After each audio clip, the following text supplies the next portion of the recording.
तो चलिए, स्वागत है आपके अपने चैनल पाठशाला बाई करियर क्राफ्टर पे। तो आज का वीडियो में हम लोग देखेंगे क्लास 12th का बायोलॉजी, जिसमें हम लोग 6 पार्ट पढ़ चुके हैं और ये जो 7वां पार्ट है। यदि आप जो पीछे वाले वीडियो नहीं देखे हैं तो सबसे पहले आप पीछे वाले वीडियो को देखें, जिससे क्या होगा कि आपको समझने में आसानी होगा।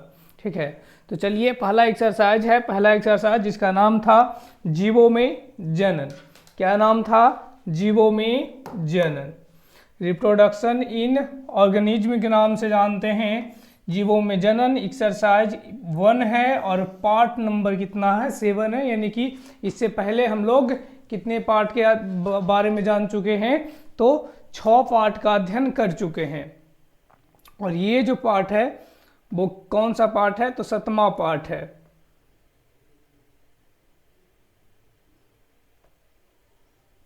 तो चलिए और स्टार्ट करते हैं बिना देरी किए हुए। तो चलिए चलते हैं।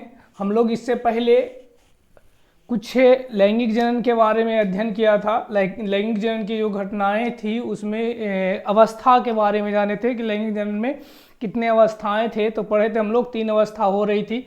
और यहाँ पे जो हम लोग स्टार्ट करेंगे, आज जो टॉपिक स्टार्ट करेंगे वो लैंगिक जनन की घटनाएं के बारे में जानेंगे। ठीक है, लैंगिक जनन की घटनाएं के बारे में, जिसमें हमारा यदि देखा जाए, देखो लैंगिक जनन की घटनाएं इवेंट्स इन सेक्सुअल रिप्रोडक्शन, ये रिप्रोडक्शन होगा, रिप्रोडक्शन कहता है लैंगिक जनन में। अच्छा, सबसे पहले आपको पता होगा कि लैंगिक जनन जो होती है, लैंगिक जनन की बात किया जाए तो लैंगिक जनन में 2 जनक भाग लिया करते हैं। 2 जनक यानी कि मेल गैमेट और फीमेल गैमेट, ये दोनों मिलती है जब तब जाकर क्या होता है, वो निषेचन की क्रिया होती है। और निषेचन के बाद एक नए भ्रूण यानी कि शिशु का जन्म होती है, वो भी वृद्धि और विकास करके। तो यहाँ पे हम लोग इसी के बारे में जानेंगे, लैंगिक जनन की घटनाएं की।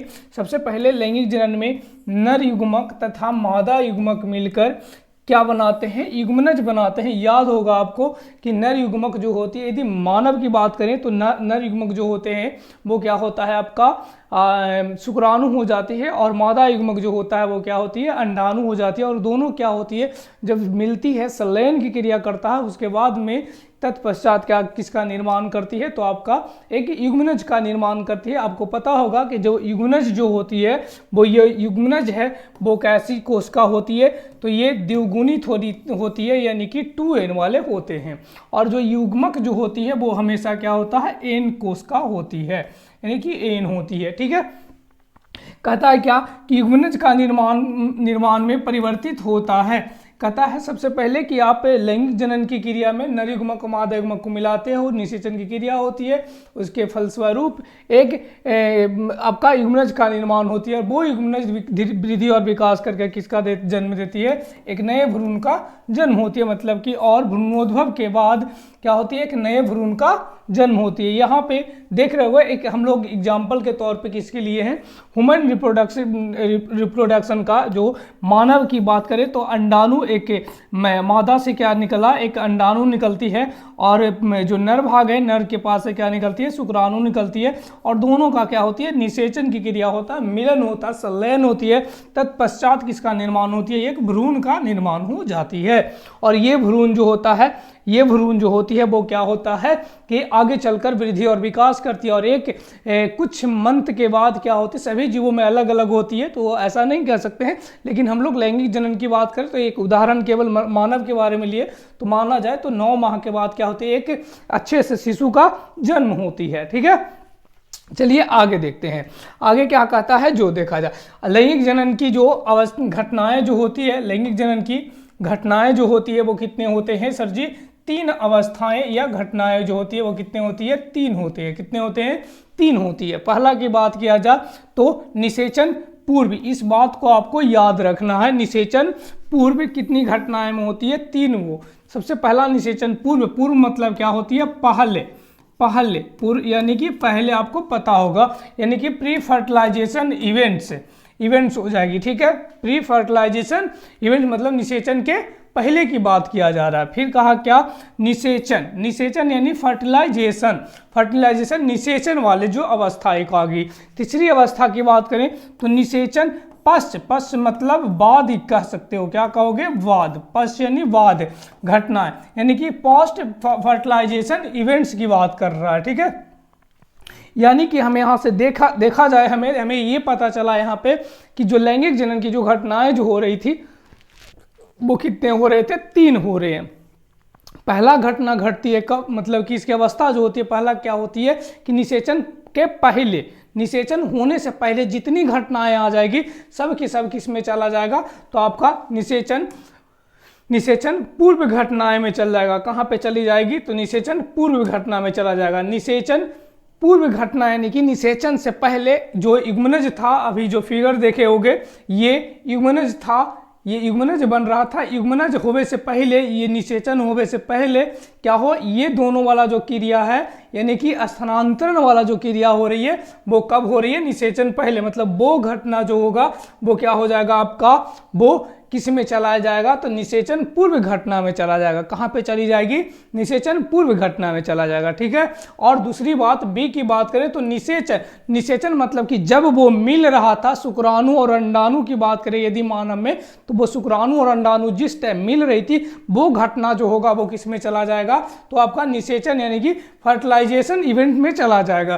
फिर यदि बात किया जाए तीसरे नंबर यानी सी नंबर में, निषेचन पश्च घटनाएं, यानी कि निषेचन के बाद, निषेचन के बाद क्या होता है वो घटना जो हम जानेंगे वो किस में जानेंगे, निषेचन पश्च घटनाएं में जानेंगे। एक एक करके हमें पढ़ने के लिए मिलती है और एक एक करके पढ़ते हैं।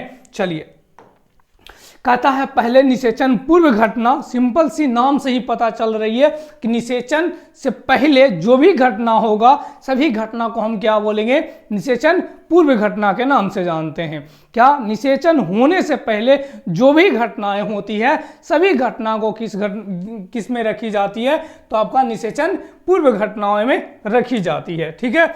यानी कि वही चीज कहता है कि लैंगिक जनन का वे सारी घटनाएं जो युग्मकों के मिलने से पहले होती है, यानी निषेचन से पहले हो रही थी जी, उसी को हम क्या बोले, निषेचन पूर्व घटनाएं के नाम से जाए। इसमें 2 चीज होती है, एक का नाम क्या होती है, युग्मक जनन होती है, और दूसरा क्या होती है, युग्मकों का स्थानांतरण होती है। क्या होती है, एक घटना क्या होता है, युग्मक जनन मतलब युग्मक का निर्माण होनी। क्या होगा, सबसे पहला क्या होगा निषेचन पूर्व में कि युग्मक का निर्माण होगा शरीर में। कब निर्माण होगा इसके बारे में जानेंगे। और दूसरी बात क्या हुआ कि युग्मकों का स्थानांतरण करने के लिए किसी न किसी माध्यम की जरूरत पड़ती है। वो स्थानांतरण कैसे होगी, कौन सा जीव में कैसे शुक्राणु पहुंच सकता है या अंडाणु कौन पहले पहुंचता, शुक्राणु पहुंचती है, अंडाणु पहुंचता, कौन चलनशील होता, अचलनशील होती है, ये सब के बारे में जो जानेंगे किसमें, युग्मकों का स्थानांतरण में जानेंगे, ठीक है। चलो आगे अगला टॉपिक पे देखा जाए। अगला कहता है युग्मक जनन, जिसका नाम होती है गैमेटोजिनेसिस। जिस शब्द में जिनेसिस लगा हुआ रहेगा इस चीज को आपको पता दिमाग में बैठा लेना है कि जिनेसिस शब्द क्या बतलाती है। आगे वाला जो शब्द है उस शब्द को फिर से रिप्लिकेशन कर रहा, उसी की तरह बना रही है, मतलब जनन की क्रिया करवा रही है, अपने जैसा संतान उत्पन्न करवा रही है। मतलब कि जो आगे वाली है उसी तरह को नया बनाने की जो क्रिया होती है हम जिनेसिस के नाम से जानते हैं या जनन के नाम से जानते हैं। वही शब्द कहती है युग्मक जनन, मतलब कि युग्मक को बनाने की क्रिया को क्या बोल देंगे, युग्मक जनन के नाम से जानेंगे, ठीक है। क्या बोलेंगे, युग्मक बन रही है, इसका मतलब क्या, युग्मक जनन कहला जाएगी, ठीक है। देखो वही चीज कहता है कि युग्मकों के बनने की इस प्रक्रिया को युग्मक जनन कहा जाता है। युग्मक बन रही है आपके शरीर में, किसी भी जीव के शरीर में युग्मक बन रही है, इसका अर्थ क्या हुआ कि वो कौन सी क्रिया कर रहा है, युग्मक जनन यानी गैमेटोजेनेसिस कर रही है, ठीक है। कोई दिक्कत नहीं होनी चाहिए। युग्मक जो होता है चला जी वो कितने होते हैं, 2 होते हैं। कितने होते हैं, 2 होते हैं। एक नर युग्मक, दूसरे क्या होते हैं, मादा युग्मक होते हैं। क्या होते हैं, एक नर युग्मक होते हैं, दूसरे क्या होते हैं, मादा युग्मक होते हैं। ये दोनों युग्मक जो होता है वो क्या होती है, अगुणित होती है। अगुणित का अर्थ क्या होता है, तो एन होता है। क्या होती है, एन होती है, ठीक है। आगे कहता है युग्मक के प्रकार, युग्मक के प्रकार यदि देखा जाए, टाइप्स ऑफ गैमेट की बात करें तो ये निम्नलिखित प्रकार के दिखाई पड़ रही है, जिसमें सबसे पहला है सयुग्मन। क्या बोल रहा है? सयुग्मक या सयुग्मन भी इसे कहते हैं, आइसोगैमेट्स के नाम से जानते हैं, असमयुग्मक कहते हैं जिसे अन्य आइसोगैमेट्स के नाम से जानते हैं, और विषम युग्मक की बात करें तो क्या बोल रहा है? हेटेरोगैमेट्स के नाम से जानते हैं। इसमें क्या होता है, इसमें क्या होता है, इसमें क्या होता है, ये जो टॉपिक है इससे आपको 1 नंबर ऑब्जेक्टिव पूछेगा, लिख लो कि ये छपेगा। क्या होगा? छपेगा, गारंटी है कि यहां से तुम्हें देगा तो देगा क्वेश्चन। एक क्वेश्चन यहां से तुमसे देगा ऑब्जेक्टिव में कि निम्नलिखित में से कौन विषम युग्मक है, निम्नलिखित में से कौन समयुग्मक है, या समयुग्मक क्या होती है, इस तरह से तुमसे क्वेश्चन पूछ सकती है। या तो डायरेक्टली क्या पूछेगा तुमसे कि समयुग्मक और विषम युग्मक में क्या कर दे, आप अंतर बता दे। क्या बता दे? अंतर बता दे। ठीक है, एक हमें फिगर दिखाई पड़ रही है, देखो है दिखाई पड़ रहा, क्लोरोफोरा के देखो यहाँ पे दिखाई पड़ रही है ना, ये दोनों के दोनों सेम है, दोनों के दोनों सेम है। इसमें देखो एक बड़ा दिखाई पड़ी, एक छोटा दिखाई पड़ी, ये भी एक बड़ा दिखाई पड़ी, एक छोटा दिखाई पड़ी। क्या है?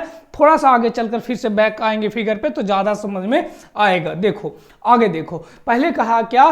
सयुग्मक। सयुग्मक या सयुग्मन पहला टॉपिक है, जिसमें कहता है क्या कि जब युग्मक एक समान होता है, जब युग्मक एक समान होती है, साथ ही साथ इसमें नर युग्मक और मादा युग्मक को आप पहचान नहीं कर पाते हो, तब हम इस युग्मक को चला जी क्या बोलते हैं? सयुग्मक के नाम से जानते हैं।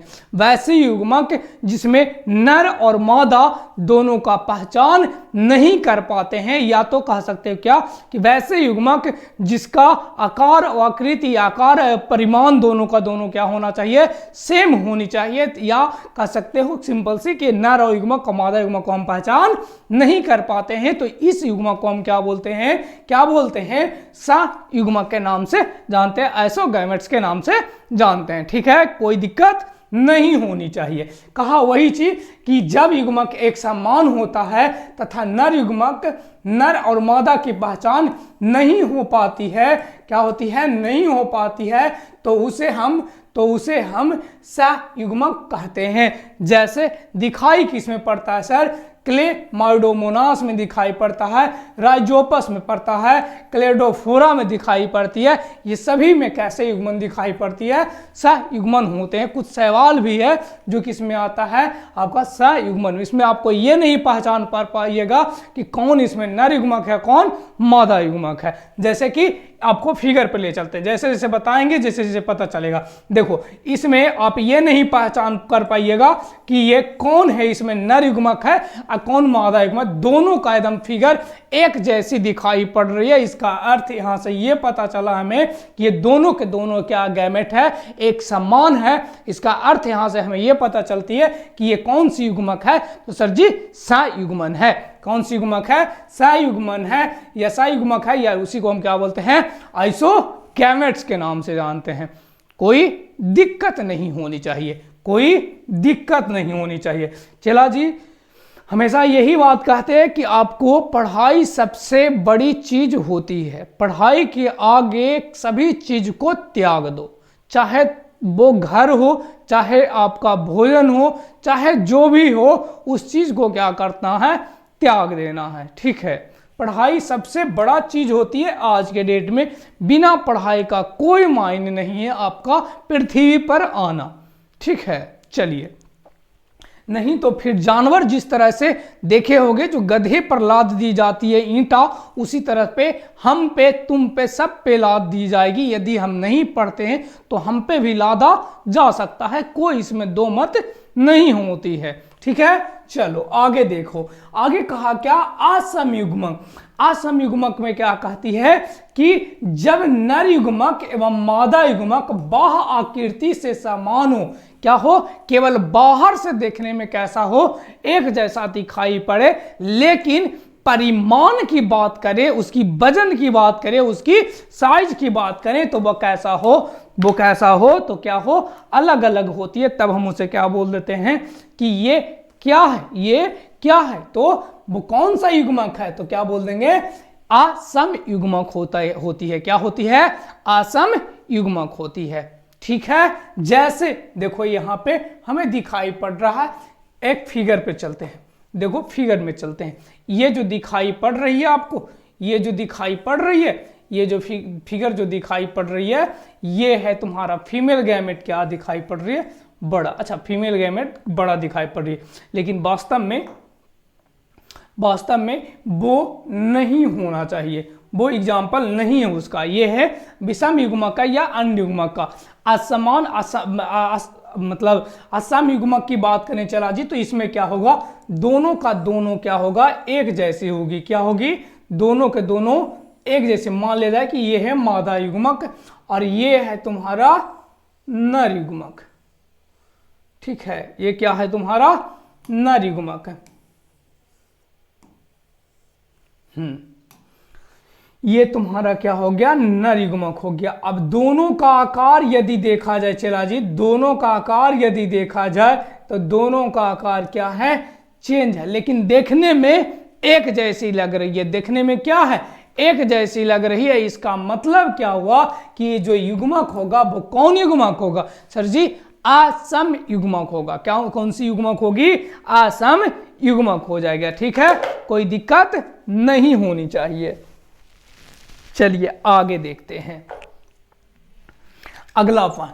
अगला कहता है विषम युग्मक। कौन सा, विषम युग्मक, या इसी को क्या बोलते हैं, अंड युग्मक के नाम से जानते हैं। इसमें कहता है क्या कि जब युग्मक नर युग्मक से मादा युग्मक बड़ा हो जाती है, क्या होगा विषम युग्मक में, कि जब युग्मक जो होना चाहिए वो कैसा होना चाहिए, नर युग्मक मादा युग्मक से, सॉरी छोटा होना चाहिए, उल्टा बोल दिया क्या, जब युग्मक में नर युग्मक से मादा युग्मक बड़ा, हाँ मादा युग्मक कैसी होनी चाहिए, बड़ा होना चाहिए। जब मादा युग्मक बड़ा हो और नर युग्मक कैसी हो, छोटी हो, तो इस कंडीशन में वो युग्मक को हम क्या बोलते हैं सर जी, विषम युग्मक के नाम से जानते हैं। क्या जानते हैं, विषम युग्मक का। साथ ही साथ क्या होनी चाहिए, इसमें क्या पाई जाती है, फ्लैजीला पाई जाती है। क्या पाई जाती है, फ्लैजीला पाई जाती है।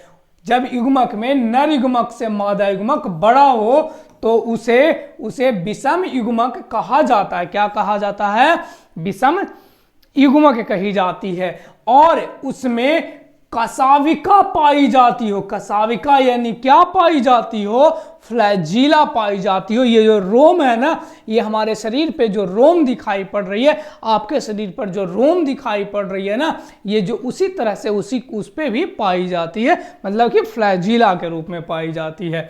मानव जो युग्मकी है वो कैसा युग्मकी है, विषम युग्मकी है। मानव में जो युग्मक जो होते हैं वो कैसे युग्मक होते हैं, विषम युग्मक होते हैं। लगा लीजिए कि वो छपेगा, एकदम गारंटी है कि छपेगा आपसे। मानव युग्मक कैसे होते हैं सर जी, विषम युग्मक होते हैं। कैसे होते हैं, विषम युग्मक हो जाते हैं। ठीक है, आगे देखा जाए। आगे कहा था कुछ टेक्निकल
चलिए, कुछ दिक्कत हो गई थी, कोई दिक्कत नहीं।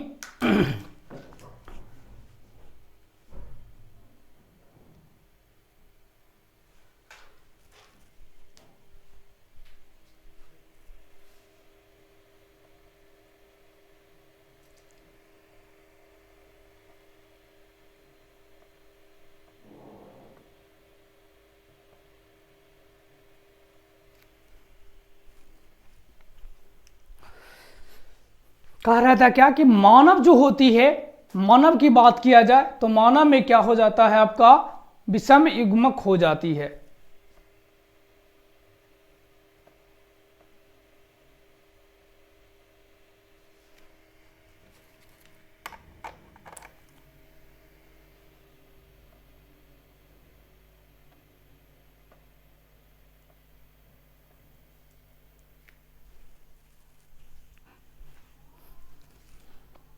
मानव जो होती है वो क्या होती है, विषम युग्मकी होती है। विषम युग्मकी का अर्थ क्या होती है कि दोनों के दोनों क्या होता है, वो अलग अलग होते हैं, दोनों के दोनों क्या होती है, भिन्न होती है, जिसे आप आराम से आसानी पूर्वक क्या कर लोगे, पहचान लोगे। ठीक है, चलो, मतलब इसमें नर युग्मक जो होती है वो छोटी होती है और मादा युग्मक जो होते हैं वो क्या होते हैं, बड़े होते हैं। क्या होते हैं, बड़े हो जाते हैं। चलिए आगे देखिए, कहा क्या कि इसमें पाए जाने वाले युग्मक शुक्राणु और अंडाणु कहा जाता है। इसमें जो विषम युग्मक जो होते हैं उसमें जो पाए जाने वाले जो युग्मक जो होते हैं उसे हम लोग क्या बोलते हैं, तो आपका शुक्राणु और अंडाणु। नर युग्मक रहते हैं उसे शुक्राणु कह देते हैं, मादा युग्मक जो होते हैं उसे क्या बोल देते हैं, अंडाणु कह देते हैं। कोई दिक्कत नहीं होनी चाहिए। आगे देखा, आगे क्या कहता है, अगुणित जनक से युग्मक सूत्री विभाजन की क्रिया होगा। अगुणित, मान लिया जाए कि कोई युग्मक है तुम्हारे पास, ये युग्मक है, ये युग्मक है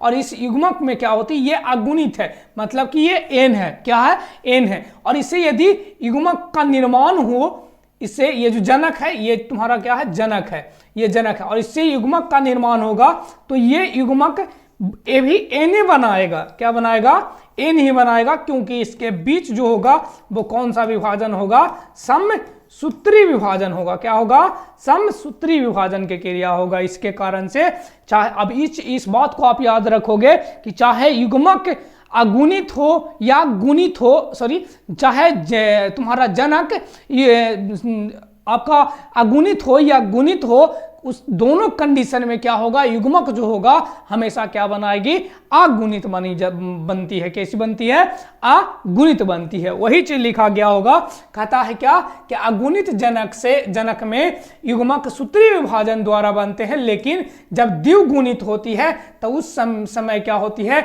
युग्मक में अर्धसूत्री विभाजन की क्रिया होगा। यही चीज यदि हम मान ले, यही चीज को यदि हम मान ले कि जो तुम्हारा युग्मक था वो कैसा था, 2n था। क्या था, 2n। तो जब इसमें विभाजन की क्रिया होगा और ये जो बनाएगा, ये तुम्हारा युग्मक जब बनेगी तो युग्मक कैसा बनेगा, n ही बनेगा, बशर्ते इसमें जैसा कौन सी विभाजन हो रही थी, तो अर्ध समसूत्री विभाजन की क्रिया हो रहा था, लेकिन यहां पर जो विभाजन होगा वो कैसा विभाजन होगा, समसूत्री विभाजन हो जाएगी। कैसी विभाजन हो जाएगा, समसूत्री विभाजन की क्रिया होगा। इसी चीज को आपको याद रखना है। ठीक है, आगे चलोगे, आगे कहता है शैवाल हो गया, कवक हो गया, ब्रायोफाइटस हो गया आपका, के पादप काय कैसे होते हैं, अगुणित होते हैं। कैसे होते हैं, अगुणित होते हैं। इस चीज को बारे में आप 11th में थोड़ी सी चर्चा में, थोड़ी मात्रा में आप पढ़े होंगे कि जो ब्रायोफाइटा हो गया, आपका शैवाल हो गया, कवक हो गया, ये सभी के सभी के जो आपका जनक जो होते हैं वो कैसे होते हैं,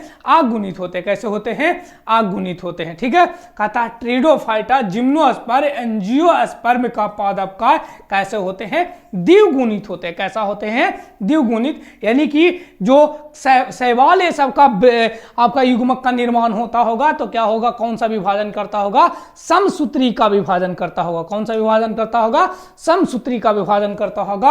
और जो ट्रिडोफाइटा की बात करें या जिम्नोस्पर्म की बात करें, एंजियोस्पर्म की बात करें, ये सब में यदि विभाजन की क्रिया होता होगा या युग्मक का निर्माण होता होगा तो उस कंडीशन में किसका निर्माण होता होगा, मतलब कौन सी विभाजन होता होगा, तो उस कंडीशन में कौन सी, तो तुम्हारा आपका अर्धसूत्री विभाजन होता होगा। कौन सा विभाजन होता होगा, उल्टा बता दिए का, इसमें अर्धसूत्री हो जाएगा, यहां पे समसूत्री लिख दिए हैं, ये क्या हो जाएगा, अर्धसूत्री हो जाएगा,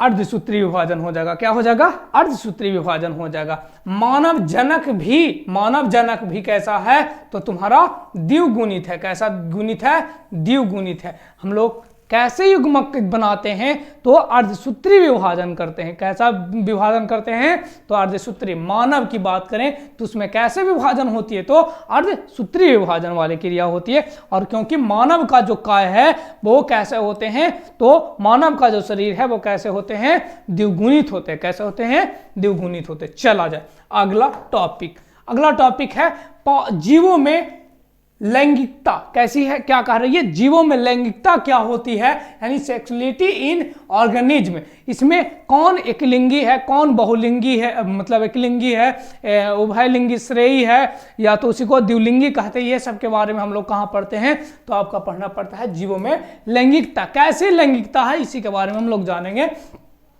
कहता है क्या कि जब एक ही पादप में नर एवं मादा संरचनाएं पाई जाती है, जब एक पादप में नर और मादा दोनों पाई जाती है, तब हम उसे क्या बोल देते हैं, क्या बोलते हैं कि दोनों के दोनों एक में पाए जा रहा है, इसका मतलब वो द्विलिंगी है। कैसी है, द्विलिंगी संरचना होती है। क्या होती है, बाइसेक्सुअल या द्विलिंगी होती है, या इसी को क्या बोलते हैं, उभयलिंगाश्रयी के नाम से जानते हैं। क्या बोलते हैं, इसे हम लोग क्या बोलते हैं, उभयलिंगाश्रयी के नाम से जानते हैं, या समथैलेसी भी इसी को कहते हैं। क्या बोलते हैं, समथैलेसी। इस चीज को याद रखोगे, ये क्वेश्चन पूछा हुआ है कि निम्नलिखित में से कौन समथैलेसी है, यानी कि जो द्विलिंगी होता होगा उसी को तो हम क्या बोलते हैं, समथैलेसी बोलते हैं। क्या बोलते हैं, समथैलेसी बोलते हैं। आगे एग्जाम्पल में मक्का हो गया, गुड़हल हो गया, नारियल हो गया, कुकुरबिटस। कुकुरबिटस किस में आती है, इसके अंतर्गत कौन आता है, खीरा।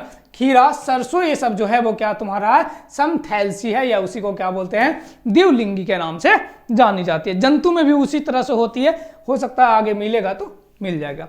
कहता है जब नर तथा मादा संरचनाएं अलग अलग पादपों में पाई जाती है, तब हम उसे क्या बोलते हैं, एकलिंगी बोलते हैं। क्या बोलते हैं, एकलिंगी। एकलिंगी का देखो एक पपीता का दिया गया है, देखो है पपीता का है ना, देखो ये ऊपर वाला जो संरचना जो दिखाई पड़ रही है वो क्या है, तुम्हारा मेल है। क्या है, मेल है, ठीक है। और ये जो तुम्हारा जो दिया गया वो क्या है, फीमेल संरचना दी गई है।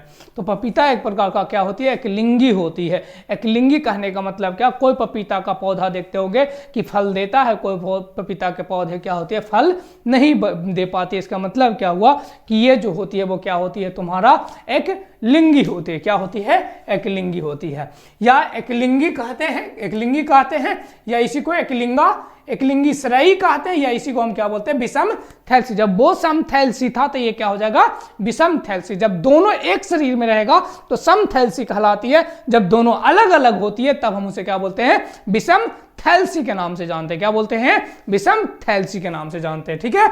जैसे कि पपीता, क्या, भांग, खजूर, सहतूत, ये सब सभी के सभी एक प्रकार का क्या है, तो ये एकलिंगी है। क्या है, एकलिंगी है। उच्च वर्गीय जंतुओं में नर तथा मादा भी क्या होती है, अलग अलग पाई जाती है, जिसे हम लोग क्या बोलते हैं, एकलिंगी कही जाती है। क्या कहलाती है, एकलिंगी। जब दोनों लिंग, चाहे जंतु हो, पादप हो, कुछ भी की बात करें, जब वहां पे तुम्हें दिखाई पड़े कि दोनों के दोनों शरीर से अलग अलग पाई जाती है, तब हम उसे एकलिंगी बोलेंगे। दोनों जब एक ही शरीर में पाई जाएगा तब हम उसे क्या बोलेंगे, ये द्विलिंगी हो जाएगा। क्या हो जाएगा, द्विलिंगी हो जाएगा। जैसे गाय हो गया, भैंस हो गया, मानव हो गया, तिलचट्टा हो गया, सब के सब क्या है, तुम्हारा एकलिंगी है। हम लोग के लिए मेल अलग होते हैं, फीमेल अलग होते हैं, इसलिए क्या हो गए हम लोग, एक प्रकार का एकलिंगी हो गए। जिस जंतु में नर और मादा दोनों एक ही शरीर में पाई जाती है उसे हम क्या बोलते हैं, द्विलिंगी कहते हैं। जैसे कि केंचुआ, केंचुआ जो आप देखोगे, जोंक के नाम सुने होगे, जोंक। स्पंज हो गया, टेपवर्म हो गया, टेपवर्म हो गया, ये सब के सब तुम्हारा है वो क्या है, द्विलिंगी है। क्या है, द्विलिंगी है, ठीक है। चलो आगे देखा जाए। अगला टॉपिक है, अगला क्या कहता है, युग्मकों का स्थानांतरण। युग्मकों का स्थानांतरण, पीछे हम लोग पढ़ लिए कि युग्मक का निर्माण कैसे हुआ ना, युग्मक का निर्माण कैसे हुई, युग्मक जनन किसे कहे, युग्मक बनने की क्रिया को हम लोग क्या बोल दिए, युग्मक जनन के नाम से जाना गया ना। आगे कहता है युग्मक का स्थानांतरण कैसे होता है। चलो बनने के लिए हमारे शरीर में युग्मक बन चुकी है, अब इसमें स्थानांतरण होता कैसे है सर जी, होगा तो स्थानांतरण, ऐसा कि हम में शुक्राणु बने तो हम में ही रहेगा तो निषेचन की क्रिया हो जाएगा, ऐसा तो संभव है नहीं, उसके लिए स्थानांतरण की जरूरत पड़ेगा। अब स्थानांतरण होगा कैसे, यानी मेरे शरीर में जो युग्मक बन रही है, यदि युग्मक बाहर चले जाए, यानी निषेचन करने के लिए किसी अंडाणु से मिल जाती है, तब हम उसे क्या बोल देते हैं कि वो युग्मक स्थानांतरण कहला गया। जैसे कि कहा क्या कि अधिकांश जीवों में नर युग्मक चलनशील होता है। क्या होती है, नर युग्मक ही चलनशील होगा अधिकांश में। अधिकांश जो जंतुएं जो होती है, जो लैंगिक जनन की क्रिया करेगा, उसमें क्या होती है तुम्हारा कि जो नर युग्मक जो होती है वो क्या होती है, चलनशील। चलनशील का मतलब क्या हुआ सर जी, कि नर युग्मक ही जा सकता है कहीं पर, मादा युग्मक हमेशा अचलनशील होती है, मतलब आराम से वो बैठे हुए रहेगा। हो सकता है शरीर में एक जगह से दूसरी जगह हो जाए, लेकिन किसी दूसरे शरीर में इंटर नहीं कर सकता है। ठीक है, तो कहा क्या कि अधिकांश जीवों में नर युग्मक चलनशील होते हैं तथा मादा युग्मक क्या होते हैं, अचलनशील होते हैं। रट्टा मार के रख लीजिए इस चीज को कि नर युग्मक हमेशा क्या होती है, चलनशील होता है। क्या होती है, चलनशील होती है। और जो तुम्हारा जो मादा युग्मक जो होती है वो क्या होती है, अचलनशील होती है। क्या होती है, अचलनशील होती है, मतलब वो स्थिर रूप से बैठी हुई रहता है। और युग्मक जो मतलब नर युग्मक जो होता है वो एक जगह से दूसरी जगह स्थानांतरण हो जाती है। कहता है क्या कि कुछ शैवाल तथा कवक में दोनों चलनशील होती है। कुछ शैवाल तथा कवक की यदि एग्जाम्पल देखा जाए तो दोनों के दोनों क्या होते हैं, चलनशील होते हैं, मतलब दोनों नर युग्मक भी आ सकता है और मादा युग्मक भी एक जगह से दूसरी जगह जा सकता है। फिर कहता है नर युग्मक को मादा युग्मक तक जाने के लिए एक माध्यम की जरूरत पड़ती है। नर युग्मक को क्या होती है, मादा युग्मक तक जाना हो तो एक किसी न किसी माध्यम की जरूरत पड़ती है। जैसे आप 10th में पढ़े होगे, 11th में पढ़े होगे, क्या परागन, क्या पढ़ना पढ़े होगे, परागन। जंतु की बात करें, पादप की बात करें तो परागन उसमें था कि पराग कण क्या हो रही थी, कहाँ पहुंच रहा था, वर्तिकाग्र पर पहुंच रही थी। तो एक जगह से नर युग्मक जो पराग कण नर युग्मक होती है ना, वो नर युग्मक क्या होती है, कहाँ पे पहुंचा, वर्तिकाग्र पर। मतलब कि कौन यहाँ पे चलनशील था, नर युग्मक। नर युग्मक वहां पे गया, तो ये जो गई ना चलनशील वही ना हुआ। तो कहा क्या कि अब उसके जाने के लिए किसकी जरूरत पड़ रहा था, वहां पे पक्षी की जरूरत पड़ रहा था, कीट की जरूरत पड़ रहा था, आपका क्या मधुमक्खी ये सब जो होती है ये इसको पढ़ रही थी, चींटी की पढ़ रही थी, वायु की पढ़ रही थी, जल की पढ़ रहा था। ये सभी के सभी क्या एक प्रकार का माध्यम है, मतलब इस माध्यम के द्वारा क्या हो रही थी, वो चमगादड़ ये सब जो होता था ना, तो ये सब जो उसके क्या परागन को एक जगह से दूसरी जगह ले जाने के लिए सहायता होती है, माध्यम वो बन जाती है। तो वही चीज कहता है कि नर युग्मक को मादा युग्मक तक जाने के लिए किसी एक माध्यम की जरूरत पड़ती है। शैवाल ब्रायोफाइटा में नर युग्मक को जाने के लिए जल माध्यम की जरूरत पड़ती है। शैवाल और ब्रायोफाइटा की बात किया जाए तो इसके नर युग्मक को जाना है एक जगह से दूसरी जगह, तो किसकी जरूरत पड़ती है, जल की जरूरत पड़ती है। जो जलीय जीव जो होते हैं उसमें भी क्या होते हैं, जितने ये सब जो ब्रायोफाइटा और शैवाल की बात करें तो ये ज्यादातर कहाँ पे रहती है, नमी वाले स्थान पर रहती है, इसीलिए इसे जल की जरूरत पड़ती है। कहता है क्या कि नर युग्मक अधिक संख्या में होती है, जबकि मादा युग्मक क्या होती है, हमेशा कम संख्या में होती है। शुक्राणु की बात क्या, मानव भी में बात क्या, करोड़ों में बनती है, क्या करोड़ों में बनती है। लेकिन अंडाणु की बात करें तो ये पर मतलब मंथ एक ही निषेचन मतलब निषेचन करने योग्य निकलता है, मतलब कि कह सकते हो परिपक्व अंडाणु स्रावित होती है, निकलता है ना।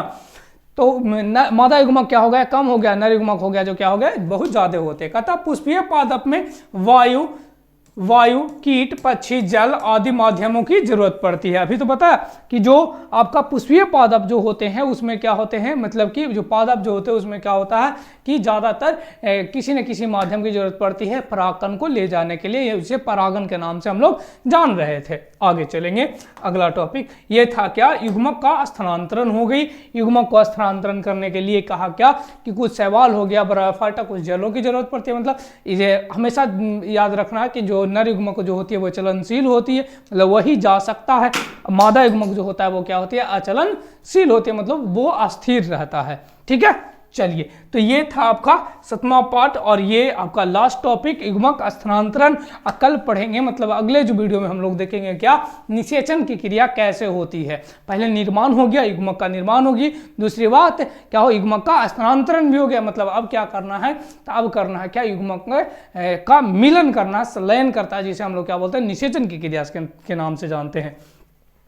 आशा करते हैं वीडियो क्या होगा आपको पसंद आया होगा। यदि पसंद आता है तो आप एक कमेंट करके जरूर बताएं कि आपका वीडियो कैसा लगा, कौन सा पार्ट आपको ज़्यादा बेहतर तरीका से समझ में आती है, इस चीज़ को आप मेंशन जरूर करें।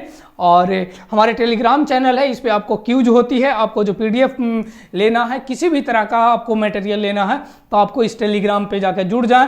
और एक नंबर आपको कहीं पे दिखाई पड़ता होगा, शुरुआत में ही नंबर दिखाई पड़ता होगा आपको, या स्क्रीन पर चलते हुए नज़र पड़ रहा होगा, तो उस नंबर पे आप कांटेक्ट कर सकते हो। यदि आप किसी तरह से भी किसी तरह का नोट्स का यदि आपको लेना है तो उस तरह से आपको वहाँ से कर सकते हैं, तो वेबसाइट पे भी जाकर आप खरीद सकते हो। ठीक है, ऐसे ज़्यादातर आप फ्री में यदि आपको लेना है तो क्या करना है, आप पाठशाला बाय कैरियर क्राफ्टर पे क्या कीजिए, आप जाकर सर्च कीजिए टेलीग्राम चैनल पे और वहाँ पे क्या कर लें आप जुड़ जाएं हमारे साथ। ठीक है, वहाँ पे आपको क्यूज होते रहती है, हमेशा आपको क्या नोटिस मिलते रहती है, बहुत सारे चीज़ों के बारे में आपको अध्ययन वहाँ पे कराई जाती है। आप कह सकते हो क्या कि आप जो PDF जो पढ़ा है उस PDF को भी लेने के लिए आपको इसी चैनल पे, मतलब कि टेलीग्राम ही चैनल पे जाना पड़ेगा। तो चलिए फिर मिलते हैं नेक्स्ट वीडियो में। आशा करते हैं कि आपको यदि वीडियो समझ में आया ही होगा, यदि वीडियो समझ में आता है, अच्छा लगता है आपको, तो आप कमेंट कीजिए, लाइक कीजिए, अपने दोस्तों के पास शेयर कीजिए, ज़्यादा से ज़्यादा होगा तो कमेंट करके आप बताएं कि कैसा लगा हमारा वीडियो। और अभी ज़्यादातर हम लोग रिकॉर्ड ही कर रहे हैं क्योंकि ऑफलाइन बैच चालू हो चुकी है, तो इसके कारण से ज़्यादा हम लोग का समय नहीं मिल रहा, इसके कारण कुछ लेट से अपलोड हो रही है, लेकिन कोई दिक्कत नहीं। जैसे ही मतलब सही ढंग से यदि क्लास रेगुलर हो जाती है ऑफलाइन, तो हम लोग इस पर भी रेगुलर अपलोड करना प्रारंभ करते हैं। तो चलिए फिर मिलते हैं नेक्स्ट वीडियो में, तब तक के लिए जय हिंद, थैंक्स फॉर वॉचिंग।